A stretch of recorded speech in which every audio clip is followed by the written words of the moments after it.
Uncle Eric says controversy creates cash. As we are 5 days away for WrestleMania, CM Punk has blown up the wrestling world with an explosive MMAR interview on Easter Monday, referring to All In 2023, where he discussed Jack Perry, he discussed Tony Khan, and by God, it was extreme.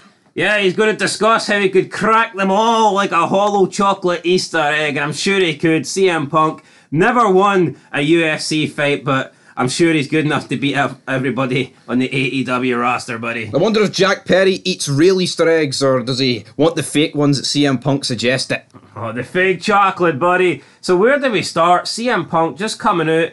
I mean, I wouldn't really say it was an explosive rant by any means, but he just like calmly and coolly dissected AEW and just told us really everything that we already assumed about the company and how it is a joke to work for, how everybody in the company are essentially kids, spoiled brats that have never been told no. And I think the biggest problem with AEW is the fact that there is no leadership and the owner is a coward. Yeah, the owner is a coward, and we need to start though before the All In event, because CM Punk did talk in this interview. I mean, I think it was like an hour long, but we'll probably make a few fids on it because there's quite a lot of different topics. But he was referring to Jack Perry, who wanted to use real glass. But Punk wasn't the first guy that had the deal with it, because Tony Schiavone and a few other people backstage, right? I think there was like 5 other people along with Schiavone, but they're kind of irrelevant because pretty much Schiavone's like, Jack Perry won't listen to us, Punk. Will he listen to you? Punk then goes to him, convinces Jack Perry not to do it, but then it turns out Jack Perry uses it anyway on the All In pre-show. But Punk was led to believe that all these groups would be separated, and there was Jack Perry appearing on Collision. What I would say is pathetic though, right? Just looking at this. CM Punk, whether you believe that he walked out and quit or Tony Khan fired him, it's like Tony Schiavone is the one that pretty much landed CM Punk in this situation. He said to him, oh, you have to tell Jack Perry. How about fucking Tony Khan tells him? Why CM Punk got to tell Jack Perry he's not allowed to use fake real glass?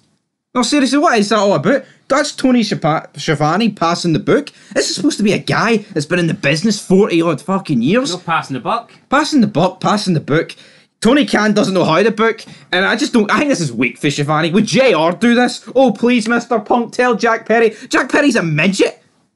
Yeah, I can imagine JR going to Mr. McMahon and telling him he couldn't get something done, or trying to get Mr. McMahon to that would be like a last resort. Yeah, no, but my problem... No, but like McMahon had people around him that he could trust would be able to go and sort out problems and get shit done. Yeah. My problem with this is, though, it's like Punk gets fired, or he quit, and Tony Schiavone doesn't even have his back. It's like there was 6 other people prior to Punk telling Perry that he shouldn't do it. Yeah, it almost feels like CM Punk, he's the one that everyone approached to try and be the problem solver, and it's like they threw him under the bus. Yeah. I mean, why didn't Tony Schiavone has never come out and addressed this and said, well, you know what, it wasn't really Punk's fault. He was trying to step up for the company. He was trying to do the right thing for AEW. He was trying to keep the locker room in place. Yeah. No one has come out and defended Punk. No, Punk did go on to talk about the fact that he confronted Jack Perry after the match, just before his one with Samoa Joe, and he says Jack Perry got in his personal space. He didn't punch him, but he did choke him out. He choked him out, man, and put him in a guillotine. Or was it the Anaconda face? That's brilliant, though. And for all those people who think, oh, CM Punk lost in UFC, he can't beat... Jack Perry's built like a toothpick, a literal Here's the question, would Jack Perry have beat Mickey Gall? No. And I don't think he'd have beat Mike Jackson either, so... He couldn't have beat Mickey Gall if Mickey Gall had no legs. Like, CM Punk got a takedown on Mike Jackson with like 2 seconds to go in the 1st round, and Joe Rogan said, I believe CM Punk might have just won his 1st round in UFC.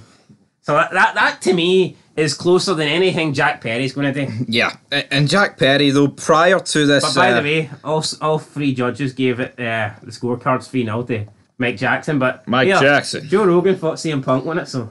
Joe Rogan's no bad. People always getting confused between him and Dana White. It could be step. I kind of do, but prior to the choking, Punk did confront Tony Khan and says, you've got to deal with this. And Tony Khan said, what can I do? I'm only the owner. What can I do, you fucking donut? Like, oh, no wonder people don't respect this guy. He's handing out all this money, man. He's fucking hugging all the wrestlers as if they're his dad or something. It's like, what the fuck? He's like a kid on his 6-year-old birthday, man. He's getting all these presents and he's pure hugging the wrestlers. Bischoff showing these images of Tony Khan just... I've never seen a grown man... But no, I'm not saying grown men can't hug. Like, I'm sure McMahon's out there hugging people. But see when McMahon hugs people... They do it with a bit of masculinity. Yeah, it's like, I love you, brother, or something like that. I love you, brother. But see when you see Tony Khan hugging these wrestlers online, it would remind you of a little kid that is like... Because he kind of hugs them a little bit lower. It would just remind you of a little kid that is like...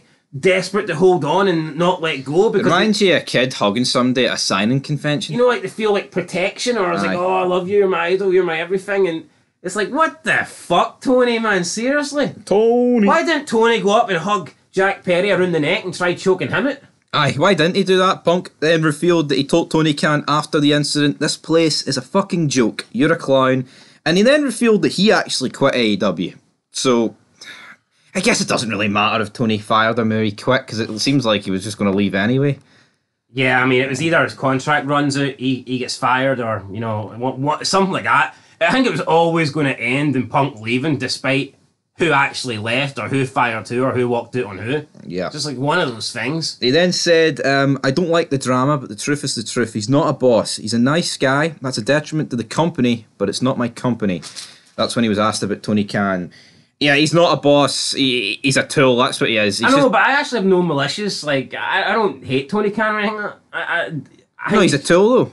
Yeah, he is a bit of a tool, like, but I actually feel a bit sorry for him. Like, I think... No, but no, he's mentally not there, but I think there's a difference, right? He is the boss by name, but anyone with money can have the term boss. Of course, That's just, you know... Anyone can be boss. Vince McMahon, right? Yeah, he had the money, but he dealt with situations. Punk does not need to go up to Vince McMahon and be like, you need to handle this. And McMahon's not going to go, what do you mean? What do I need to do? McMahon's done it. He's going to do it. Like, do you see when the Montreal Screwjob happened? Did Shawn Michaels go up and tell Vince McMahon, here, you need to handle this? I think McMahon knew he had to handle it. Yeah, and then Brett decked him, but you know, it's pathetic, right? And Tony Khan, he couldn't run a bath, let alone a company. I actually think if someone decked Tony Khan, though, he'd be pressing charges and shit. Yeah, I think he would. I'd be crying. I'm not Shane. You know, look at McMahon. He fucking handled that. He handled that Bret Hart thing like a boss, whether you like it or not. I mean, yeah. What I would say is, we're all in was the end of August, wasn't it? Has some form of confidential agreement. Is it over? Because I mean, we're looking at pretty much what, like 8 months later, 7 months later. Could something have been signed? Because, well, to be honest, he hasn't really spoke about the incident. No. The incident, the one in the locker room, and that's the one I believe he signed an NDA on. So yeah, so and I believe those NDAs are for life. I don't think they run out. I'm assuming there's different types. Like, I mean, you could get ones that... What actually happened, though, to sign an NDA over? I mean, what, a dog got hit against a door? Oh, no, I believe there was fists thrown in that one, like, and there was only... No, but what's the difference between fists and getting choked? Fucking Punk wasn't the one with a black eye, so... Yeah. Oh, no, I think Punk and his wee friend battered 3 people. I think that's what happened, like... Oh, come on, Punk. Pay the fine, man, or whatever. I don't know how NDAs work. Do you go to jail or something? Can there not be like a hidden camera? What's that thing? The F-view? What's that? They had in WWE back? The F... Raw view? No, I think it was F-view. I think it was F-view, the hidden camera. Could that not be one of them? Hopefully there could be. Well, hold on, I think CM Punk likes his wee dog Larry. I think if someone actually came in and physically hurt Larry, Punk would be throwing punches like... I think most people, if their dog or family member got attacked by some fucking jobber backstage, I think they would batter them. And A Steel just seems like a guy's got nothing to lose, really, so I'd imagine he was...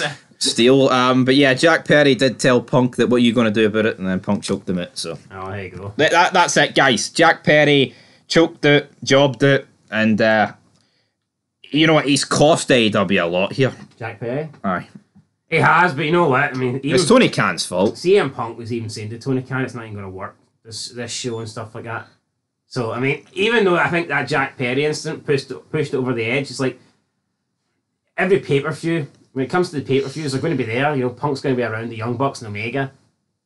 Was it only a matter of time before... So, like, obviously when Punk was there, Collision was Punk's show, but would it have stayed that way Remember the first one he wasn't there? The Young Bucks were straight in, main event ending. Yeah. And they were shaking hands with FTR, the team that supposedly had Punk's back. Yeah. So it just shows you all Tony Khan had to do. Tony Tony Khan just had to go up to Jack Perry and go, "You're using fake glass, and if you don't like it, then you're fired." It's as simple as that. You've been told by higher ups, "I'm the highest up. Good night." But no, he fucking jobbed it. I mean, come on. It's his own fault. He can send Jack Perry to New Japan to rip up a fake contract all he wants, but it's all his fault. And I think the rental car thing is fair enough as well. Like, if you want to do a car spot, why not just buy a car with company money or something like that, or your own money, and you can't really get a rental car, can you, and then return it with no windscreen? What bad look that is. No, it is a bad look. I think Punk's fair enough on that. But again, Punk says he was just in catering, and Schiavone approached him and says, "Oh, you have to deal with this." I mean, what? Tony Schiavone jobbing him out. I get it. You know, Punk's the experienced one there. I guess he's by default the locker room leader. What about the EVPs? Is this not something they should do? Fuck off, they're part of the problem. I know they are part of the problem, but what are they going to do? Counsel themselves? Oh, guys, it's pathetic. But it's, you could listen to Punk talk all day about this, couldn't you? I just want to, you know, in the WWE games you get the gauntlet matches where like a guy starts and he fights his way through all the teams and shit. Aye. I just want to see Punk take on the Elite and Jack Perry 4-on-1, and it's just like random order. It's like legit fights. What odds do we want Punk for that? Oh fuck, I'd have mods on even against 4 people. 4-on-1 or one-on-one? No, it's one. No, it's one like after the other. One after another. I think CM Punk would win. Yeah, maybe I'm delusional, but I think Punk takes care of them all in fucking like 30 seconds. Yeah, I mean he is brittle and his bones are made out of paper mache, but he could probably get. I don't know, but he knows MMA. I'm sure mixed martial arts. Their arses are all made out of paper mache. That's true. I've been bashed enough times. Anyway, guys, that is it. We'll catch you in the next one. CM Punk, what a guy! Definitely one of the only good things going about wrestling right now. You know, you're always going to get something good and controversial with Punk, and it's like with Punk, it's like anything could happen. Like you could put on Raw tonight, and the guy could just fucking quit. Aye. You know, the guy could come out and say, "Aye, McMahon's full of shite," literally, and just like walk out or something. You know, like you wouldn't know what's going to happen. I know, it'd be brilliant. CM Punk, but yeah, he should just stick to Punk rights instead of all those other rights he goes on about. But anyway, I believe in Punk rights and Punk rights only. Till next time. Woo!